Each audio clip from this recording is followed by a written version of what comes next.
аз болу керек. Зымыранның түтіні адамға қауіпті әсер әкелмеу үшін. Ол жердің гравитациясы өзгеше болады. Аспанға лақтырған тас көп уақыт аспанда айналып тұрып, одан кейін барып жерге түседі.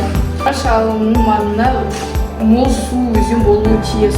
Ал сол кезде мол су өзенінің Сырдария болған.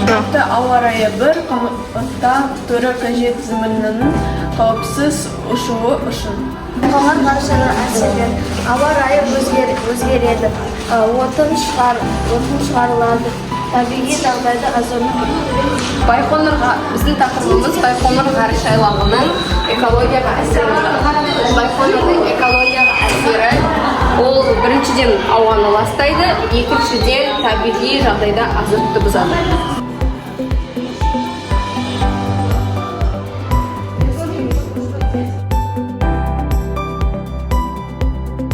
Ғарыш айлағының Байқоңыр аймағында салынған сыры.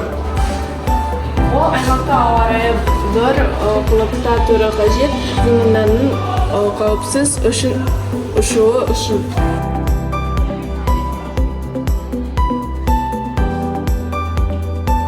Басты және коллективті объектілер мен қызметті түзету орындары екен аймақта орналасқан.